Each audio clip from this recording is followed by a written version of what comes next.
Tundukkan hati, tundukkan kepala kita satu dalam doa, kita berdoa. Bapa, kami mengucap syukur Tuhan, Kau luar biasa dalam kehidupan kami. Kau Tuhan yang sangat mengasihi setiap kami Tuhan. Bahkan kami boleh ada sampai hari ini Tuhan, semuanya adalah bukti dari kasih Tuhan nyata dalam kehidupan kami. Oleh sebab itu Tuhan, di tempat ini Tuhan, kami mau menyatakan bahwa hanya Kaulah yang kami puja, yang kami sembah dalam kehidupan kami. Kami menaikkan pujian kami, penyembahan kami. Kami doa biar kiranya Tuhan pujian kami, penyembahan kami boleh menyenangkan hati Tuhan. Karena yang kami percaya ketika kami menaikkan pujian, penyembahan, hati Tuhan disenangkan. Ada hadirat Tuhan yang tercurah bagi setiap kami, sehingga dimanapun kami berada saat ini, ketika yaitu Tuhan, hadirat Tuhan tercurah, kami percaya dengan iman, di situ ada mujizat, ada kesembuhan, ada pemulihan, ada sukacita yang boleh kami terima. Oleh sebab itu Tuhan, hamba ucap berkat buat siapapun yang terhubung melalui live streaming ini Tuhan, kami doa, yang sakit Tuhan sembuhkan, yang terikat Tuhan berikan kelepasan, bahkan ada kemenangan yang Tuhan nyatakan dalam kehidupan kami. Tiba saatnya kami siap, kami rindu untuk lebih lagi diberkati oleh kebenaran firman-Mu. Doa kami Tuhan, jamah, ubahkan hati kami bagaikan tanah yang subur, agar ketika benih firman Tuhan ditabur, benih firman Tuhan boleh bertumbuh, berakar dan berbuah kemanapun kami melangkah. Kami bukan cuma duduk diam menjadi pendengar, tapi kami boleh bangkit jadi pelaku-pelaku firman Tuhan. Hamba-Mu yang Kau percayakan Tuhan untuk menyampaikan firman Tuhan, urapi, sucikan, layakkan tutup bungkus di balik kaki salib-Mu. Jika ada dosa mohon ampun Tuhan. Jika ada kelemahan tubuh Tuhan, Kau yang berikan kekuatan. Hambanya manusia biasa Tuhan, penuh dengan kekurangan, penuh dengan keterbatasan. Tapi kami percaya dengan iman, ketika ada di tangan Tuhan, Tuhan sanggup ubahkan jadi luar biasa untuk menjadi berkat buat setiap jemaat-Mu. Kami doa segala kuasa-kuasa yang ingin mengganggu jalannya, yaitu Tuhan pengabaran firman, kami doa semuanya dipatahkan, dihancurkan dalam nama Yesus. Kami doa Tuhan, benar-benar saat ini, benar-benar di mana Tuhan beracara, sehingga setiap kami yang terima firman Tuhan, kami pasti diberkati Tuhan. Kami doa apapun yang disampaikan bukan berdasarkan hikmat hamba yang terbatas, tapi semuanya adalah isi hati Tuhan. Berbicaralah Tuhan, berfirman bagi setiap kami, karena kami siap untuk mendengarkannya. Di dalam nama Yesus, mari yang siap diberkati dengan sukacita dengan iman, sama-sama kita mau katakan amin. Boleh berikan tepuk tangan yang paling meriah buat Tuhan. Dimanapun berada silakan duduk Bapak Saudara. Dan dari mimbar ini saya mau sampaikan salam damai sejahtera, shalom. Sekali lagi dari tempat ini saya mau sampaikan, dimana kau berada katakan shalom. Haleluya. Senang bisa jumpa saudara saat sore malam hari ini. Saya percaya dalam Tuhan ada sukacita, amin. Dan di mana ada sukacita pasti ada senyuman di wajahnya. Yuk sama-sama boleh berikan senyuman dulu. Bilang sama kanan kirimu, mari bersukacita dalam Tuhan. Yuk minimal saudara, kalau kau ada orang di samping kiri kananmu, bilang mari bersukacita dalam Tuhan. Sebab sukacita Tuhan tercurah bagi setiap kita. Haleluya, haleluya, terpuji nama Tuhan. Walaupun saudara dan saya kita terhalang oleh ruang saudara, tapi saya percaya kuasa Tuhan tidak terbatas. Artinya apa? Walaupun saudara dan saya tidak berjumpa secara langsung, kita hanya berjumpa melalui live streaming, tapi saya percaya kuasa Tuhan pasti bisa memberkati saudara dan saya, melawat saudara dan saya. Yang setuju boleh berikan tepuk tangan yang paling meriah buat Tuhan. Sama-sama bilang sama saya, aku pasti diberkati Tuhan. Bilang kanan kirimu, kamu juga pasti diberkati Tuhan. Boleh berikan tepuk tangan yang paling meriah dulu buat Tuhan. Haleluya, haleluya, terpuji nama Tuhan. Oke yuk, yang bawa Alkitab kita mau angkat Alkitab kita. Yang bawa Alkitab juga boleh. Alkifon juga boleh. Yang gak bawa apa-apa angkat tangan juga boleh. Kecuali kalau yang lagi nyetir, jangan angkat tangan, cukup dengerin aja saudara. Haleluya. Yuk sama-sama dengan iman percaya, sama-sama pengakuan kita terhadap otoritas firman Tuhan. Sama-sama katakan dalam nama Tuhan Yesus, aku percaya Alkitab ini berisi firman Tuhan. Setiap kata kalimatnya sanggup memberkati aku. Dan hari ini aku pasti diubahkan, aku pasti dipulihkan. Dalam nama Tuhan Yesus, sama-sama kita mau katakan amin, haleluya. Yuk kita mau buka Alkitab kita saudara, yaitu di Mazmur pasalnya yang ke-118 ayatnya yang ke-29. Satu ayat sebagai ayat pembuka sekaligus dasar pembahasan kita. Mazmur pasalnya yang ke-118, kita akan baca satu ayat saja, yaitu ayatnya yang ke-29.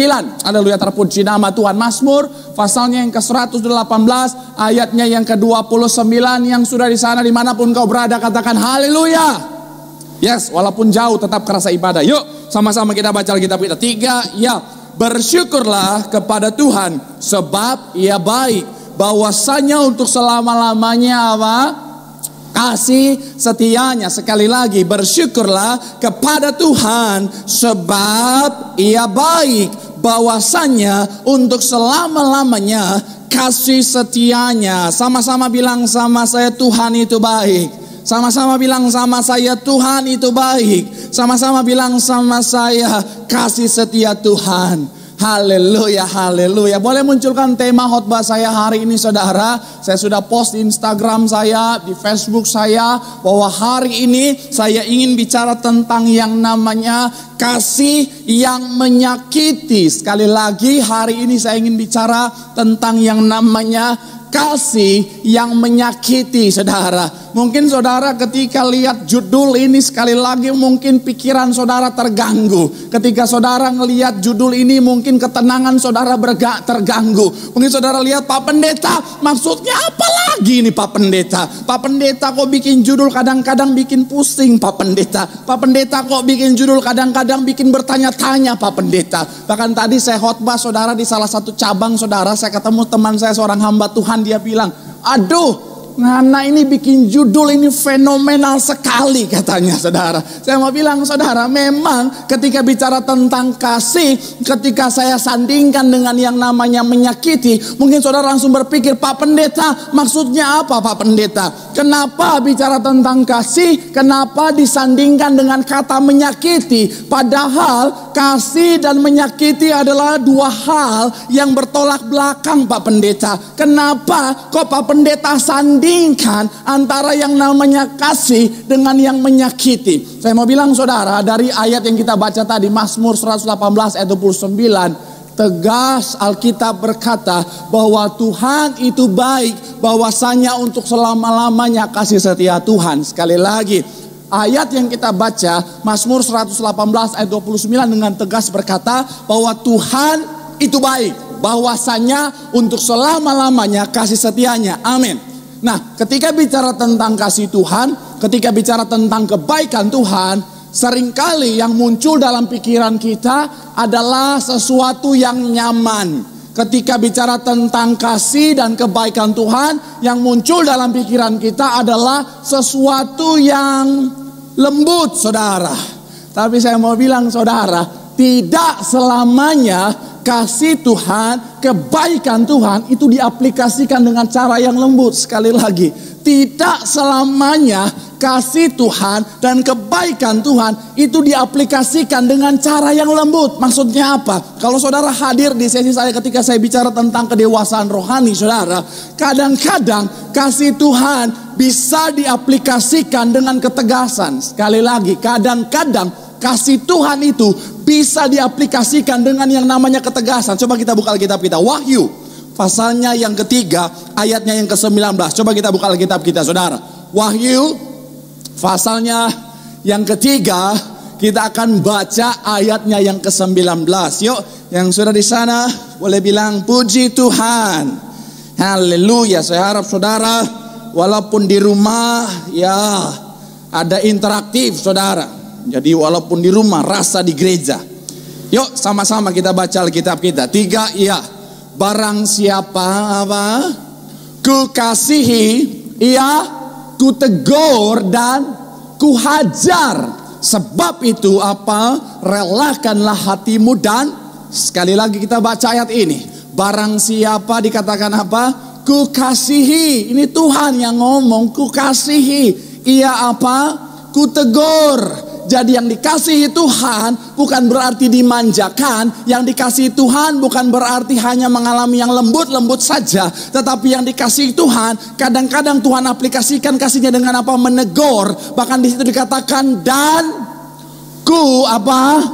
Ku hajar. Kata ku hajar di sini, saudara, saya pelajari menggunakan kata paideo. Paideo ini, saudara, bicara tentang yang namanya mendisiplinkan dengan punishment. Sekali lagi, kata ku hajar di sini, saudara, menggunakan kata paideo. Paideo ini bicara tentang Tuhan mendisiplinkan saudara dan saya dengan cara apa? Punishment, saudara. Maksudnya apa? Gambaran tentang kadang-kadang Tuhan mendisiplinkan saudara dan saya dengan sesuatu yang bisa dibilang dapat menyakiti saudara dan saya.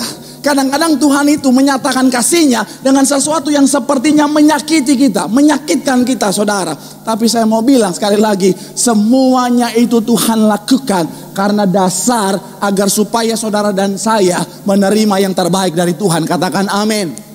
Yes. Nah, tetapi ingat baik saudara, sesuatu yang menyakitkan itu saudara, Tuhan izinkan agar saudara dan saya melihat kebaikan Tuhan. Melihat sesuatu yang baik dalam kehidupan kita. Amin. Nah, tetapi saya mau bilang saudara, karena adanya yang namanya kehendak bebas, sekali lagi tekankan garis bawahi ini saudara, karena adanya kehendak bebas yang Tuhan kasih buat saudara dan saya, sesuatu yang menyakitkan ini saudara yang Tuhan izinkan untuk dapat kita lihat menjadi kebaikan dalam kehidupan kita. Kita harus meresponinya dengan cara yang benar. Sekali lagi, sesuatu yang Tuhan izinkan yang menyakitkan ini saudara, untuk bisa kita lihat menjadi sesuatu yang baik dalam kehidupan kita, haruslah kita responi dengan benar. Dan dalam konteks ini saudara, saya mau bilang cara meresponi dengan benar adalah dengan cara kita memenuhi syarat-syarat yang Tuhan mau, yang Tuhan tetapkan dalam firman Tuhan. Untuk yaitu apa? Untuk supaya kita melihat yang baik itu menjadi bagian kita. Coba kita buka Alkitab kita, 2 Tawarik pasalnya yang ke-7 ayatnya yang ke-13 dan 14. 2 Tawarik pasalnya yang ke-7, kita lihat saudara 2 ayat 13 dan 14. Haleluya, terpuji nama Tuhan. 2 Tawarik pasalnya yang ke-7, kita akan baca ayatnya yang ke-13 sampai ayatnya yang ke-14. Yang sudah di sana bilang puji Tuhan. Yuk sama-sama kita baca 3 ya. Bila mana aku menutup langit sehingga tidak ada hujan, dan bila mana aku menyuruh belalang memakan habis hasil bumi, dan bila mana aku melepaskan penyakit sampar di antara, tahan ayat ini saudara sekali lagi, bila mana aku menutup langit sehingga tidak ada hujan, dan bila mana aku nyuruh belalang memakan habis hasil bumi, dan bila mana aku melepaskan penyakit sampar di antara umatku. Saya mau bilang saudara, ayat 13 ini saudara, kalau kita baca, menggambarkan tentang yang namanya keadaan yang menyakitkan. Tetap munculkan aja ayatnya saudara, gak usah muka saya, nanti saudara bosan lihat muka saya, jadi udah lihat ayat aja. Yo, ayat 13 ini bicara tentang apa saudara? Bicara tentang adanya masa-masa yang menyakitkan, bicara tentang adanya kelaparan di sana, bicara tentang adanya masa-masa kesukaran, bahkan bisa dibilang saudara memakan habis hasil bumi, adanya kebangkrutan di sana, bicara tentang adanya sakit penyakit di sana saudara. Tapi saya mau bilang saudara, Tuhan bisa izinkan semuanya ini dengan tujuan untuk apa? Sekali lagi, agar supaya saudara dan saya bisa melihat kebaikan Tuhan dengan syarat saudara dan saya memenuhi syarat-syaratnya. Apa itu? Ayat 14, ayat berikutnya dikatakan apa? Dan umatku yang atasnya namaku disebut. Poin yang pertama dikatakan apa?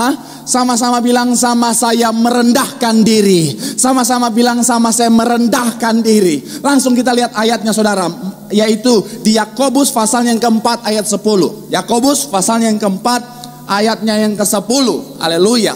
Saudara, hari ini kita banyak baca ayat. Saudara biar rajin baca ayat. Gak apa-apa gak lihat pendeta, biar kangen. Yuk. Ada yang di rumah mungkin najis Pak Pendeta. Udah gak apa-apa lah. Udah gak ada orang lagi. Cuma saudara lagi yang nonton. Walaupun ribuan. Tapi saya berharap saudara di sini. Tidak di rumah. Doa PSBB cepat berlalu. Yuk. 3 ya. Rendahkanlah dirimu di hadapan Tuhan. Dan Ia akan meninggikan kamu. Sekali lagi 3 ya.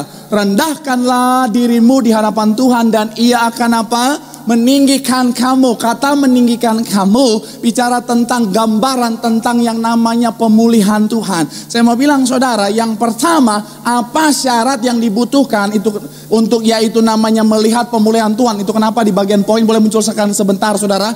Judul yang pertama saudara tadi yang ada poinnya, kemudian ada subtemanya. Yuk boleh munculkan dulu yang tema saya hari ini saudara. Saya taruh di bawah yaitu mengalami pemulihan Tuhan. Itu syarat yang pertama saudara adalah dengan cara merendahkan diri kita, atau bicara tentang memiliki yang namanya kerendahan hati di hadapan Tuhan. Sama-sama bilang sama saya, merendahkan diri. Sama-sama bilang sama saya, merendahkan diri. Saya mau bilang saudara, syarat yang pertama agar supaya saudara dan saya melihat pemulihan Tuhan adalah dengan cara merendahkan diri kita di hadapan Tuhan. Karena kenapa saudara?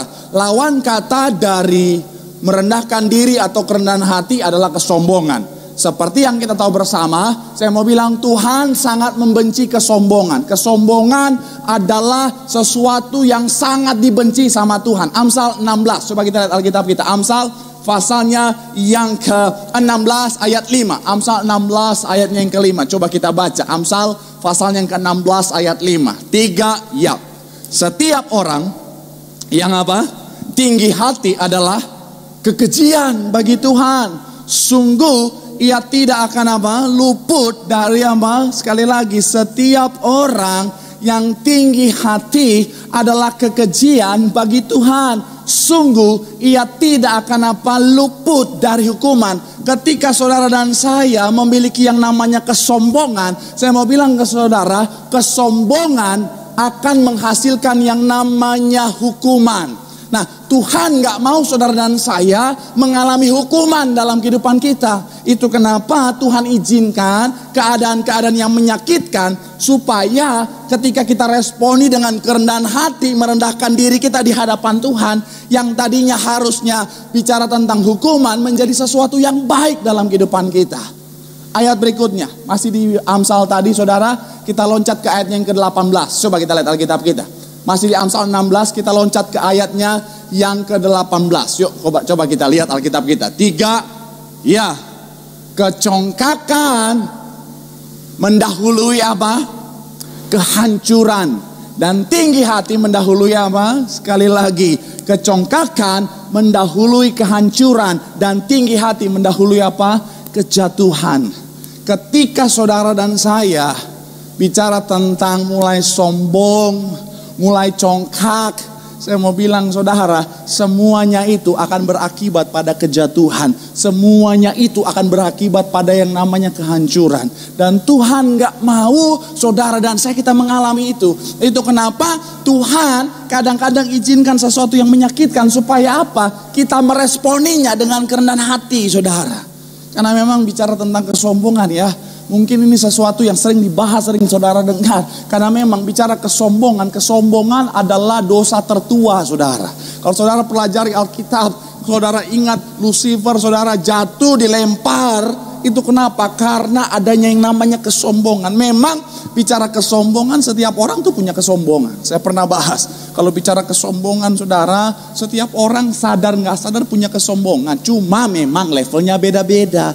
Ada orang yang sombong levelnya standar, ada orang sombong levelnya udah di atas rata-rata. Saya pernah cerita kan, kalau orang sombong levelnya standar, ketika dipuji, aduh Cilili cantik sekali. Level standar akan ngomong, aduh puji Tuhan terima kasih. Coba orang kalau level sombongnya udah di atas rata-rata, ketika dipuji, aduh Cilili cantik. Oh emang puji Tuhan, dari lahir emang baru begini, udah shining like a star. Oh Tuhan, haleluya, puji Tuhan. Semoga saudara ketawa di rumah ya. Saya menderita di sini, haleluya. Haleluya. Saya mau bilang sekali lagi saudara, memang yang namanya kesombongan itu setiap orang punya kesombongan, cuma levelnya berbeda-beda. Nah, ketika adanya kesombongan bisa menghancurkan saudara dan saya. Itu kenapa Tuhan bisa izinkan, yaitu sesuatu yang menyakitkan tadi, supaya kita sadar dan meresponinya dengan kerendahan hati.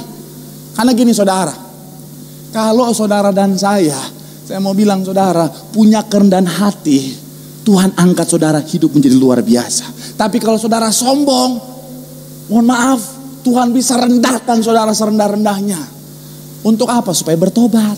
Pertanyaan saya, Kalau kita orang rendahkan, Tuhan bisa bela nggak? Ayo yang di rumah, jawab aja. Saya mendengarkan dengan iman.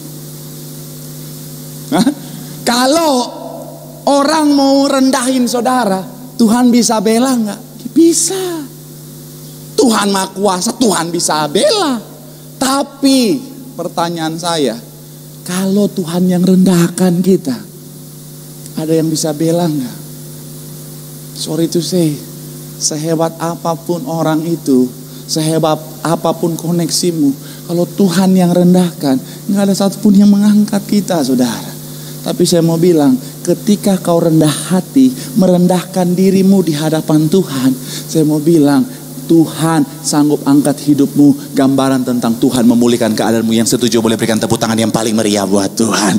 Haleluya. Bilang sama kanan kirimu, jangan sombong. Tepuk tangan yang paling meriah buat Tuhan. Haleluya. Yang kedua, kita cepat saudara. Yang kedua, apa syarat untuk melihat pemulihan Tuhan yang Tuhan nyatakan dalam kehidupan kita? Yang kedua, saya mencatat di sini saudara. Boleh munculkan lagi ayat yang ke-14 tadi. Ayat 14 sekali lagi. Boleh munculkan ayatnya yang ke-14. Setelah bicara tentang yang namanya merendahkan diri. Yang kedua dikatakan apa? Berdoa dan mencari wajahku. Sekali lagi, poin yang kedua, boleh munculkan poinnya. Yang kedua adalah bicara tentang berdoa dan mencari Tuhan. Sama-sama bilang sama saya berdoa. Sama-sama bilang sama saya mencari Tuhan.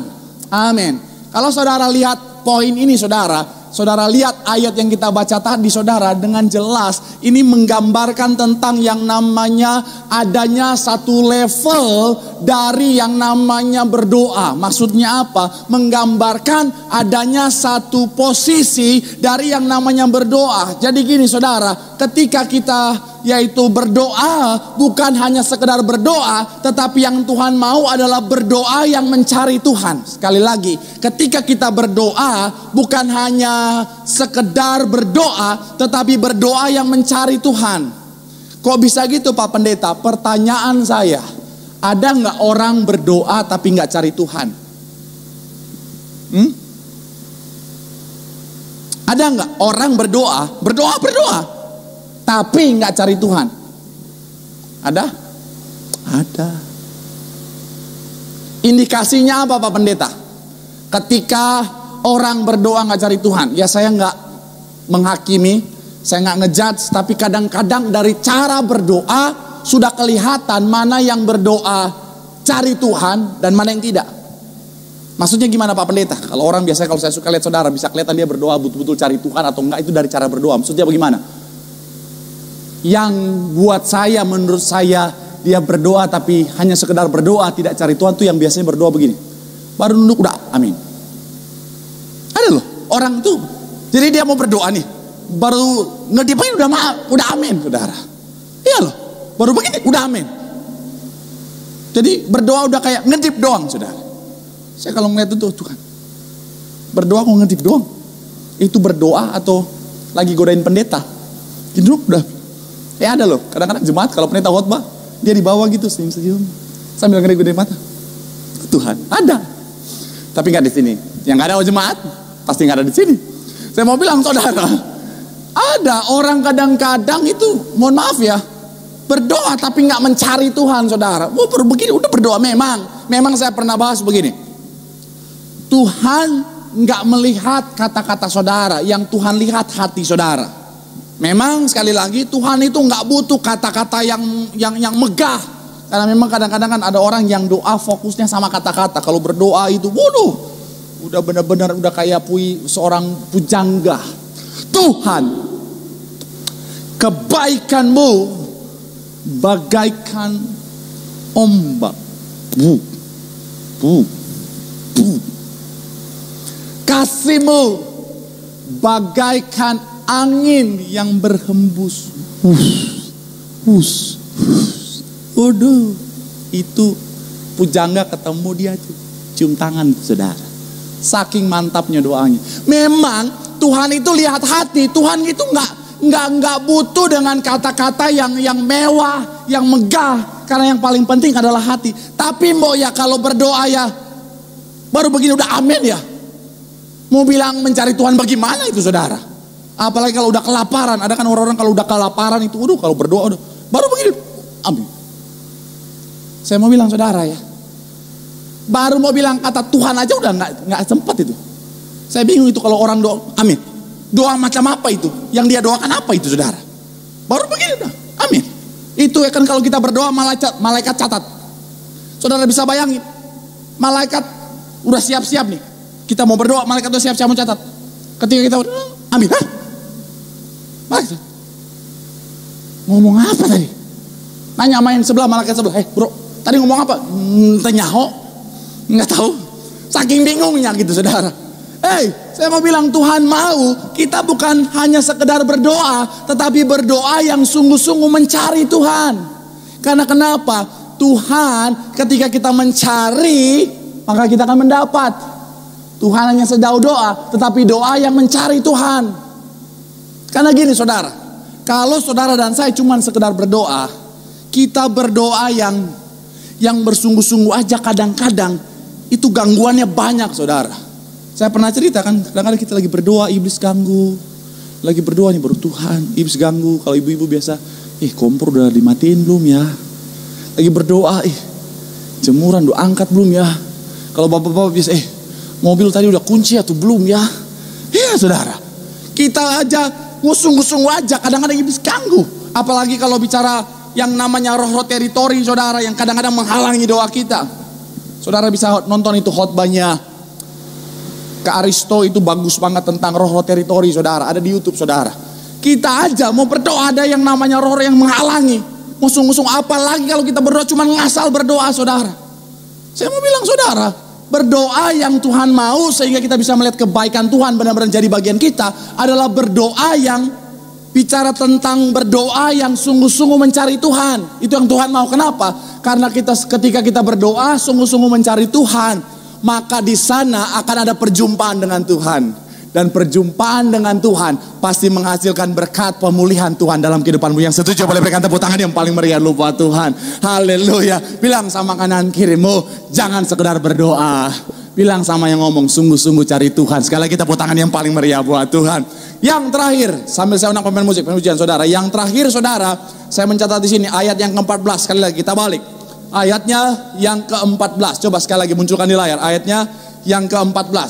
Setelah bicara tentang yang namanya berdoa dan mencari Tuhan, dikatakan apa? Lalu berbalik dari apa? Jalan-jalannya yang jahat. Sekali lagi, ketika selesai berdoa dan mencari wajahku, gambaran mencari Tuhan, dikatakan apa? Lalu berbalik dari apa? Jalan-jalannya yang jahat. Yang terakhir, boleh munculkan poinnya. Apa syaratnya? Adalah berbalik dari jalan-jalan yang jahat. Ayat 45, Yesaya 45, ayat 22. Yesaya 45 ayat yang ke-22, kita baca sama-sama. 3 ya. Berpalinglah kepadaku dan biarkanlah dirimu apa? Diselamatkan. Hai ujung-ujung bumi, sebab akulah apa? Allah dan tidak ada yang lain. Saya mau bilang saudara,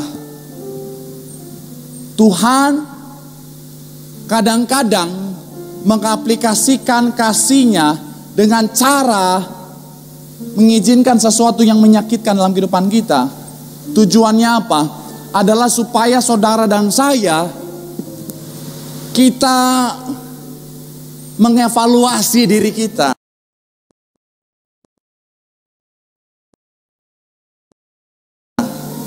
Apakah jalan yang jahat?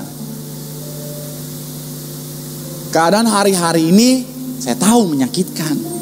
Saya evaluasi jemaat-jemaat yang saya layani saudara, banyak di antara mereka benar-benar ngalamin masa-masa sukar yang luar biasa. Bahkan bisa dibilang masa-masa yang menyakitkan saudara. Tapi saya mau bilang Tuhan izinkan itu untuk apa? Sekali lagi, untuk supaya kita mengevaluasi diri kita. Ini kesempatan loh. Karena yang ngeri adalah ketika Saudara dan saya mau bertobat tapi udah gak ada kesempatan lagi. Kalau saya boleh pinjam bahasanya Bapak Gembala, di alam roh tidak ada pertobatan. Dasarnya kalau saudara ingat satu kisah di mana ada orang kaya dan orang miskin, ketika di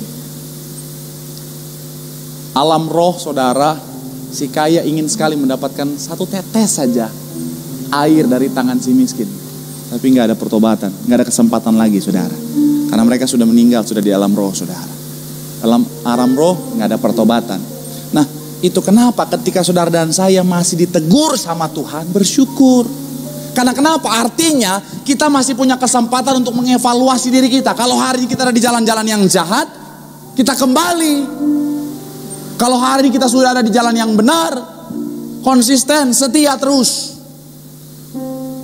Karena sekali lagi saudara, Tuhan kasihnya besar sekali sama buat kehidupan kita. Dan Tuhan bisa izinkan hal yang menyakitkan itu supaya apa? Kita mengevaluasi langkah hidup kita saudara. Mungkin ada anak muda yang ngomong gini, Pak Pendeta, ya Pak Pendeta saya masih panjang Pak Pendeta perjalanan kehidupan saya. Saya masih muda Pak Pendeta. Hei, kita gak pernah tahu kapan waktu Tuhan dalam kehidupan kita. Yang masih muda belum tentu umurnya lebih panjang daripada yang sudah tua. Apalagi hari-hari ini kan, ngeri-ngeri saudara. Jangan kau pikir, oh Pak Pendeta masih muda lah, gak apa-apa lah saya hidup mah santai aja lah, ajojing, jedak-jeduk. Lagi ajojing, tiba-tiba Tuhan datang. Selesai. Hei, mumpung ya hari-hari ini masih bisa sukacita, masih bisa bernafas. Evaluasi langkah kita. Ada di mana aku sekarang? Tuhan izinkan masa-masa menyakitkan ini, langsung evaluasi. Aku ada di mana sekarang? Apakah aku ada di jalan yang benar? Ataukah aku ada di jalan yang di luar Tuhan? Sekali lagi, kalau hari ini kau ada di jalan di luar Tuhan, cepat kembali.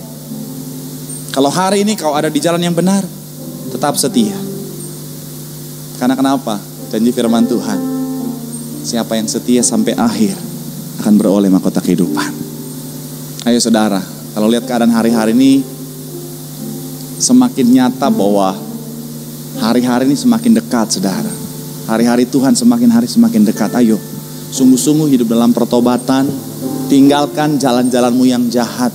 Terutama engkau, hai bapak-bapak, kepala rumah tangga. Ayo Pak, sebagai kepala rumah tangga, sebagai imam dalam keluarga, kau bukan cuma bertanggung jawab atas dirimu, tapi kau juga bertanggung jawab atas istri dan anak-anakmu. Make sure mereka juga ada di jalan yang benar sama seperti hidupmu. Karena kenapa? Supaya sesuai dengan iman Bapak Gembala Sidang penglihatan yang Tuhan taruh, saudara dan saya, kita berkumpul di bumi, berkumpul dalam kerajaan sorga. Yang setuju boleh berikan tepuk tangan yang paling meriah buat Tuhan. Bilang sama kanan kirimu, evaluasi langkahmu. Bilang sama yang ngomong, pastikan kau ada di jalannya Tuhan. Yang setuju sekali lagi boleh berikan tepuk tangan yang paling meriah buat Tuhan. Sama-sama teduhkan hati kita di hadapan Tuhan. Kita mau mengucap syukur buat kebaikan Tuhan.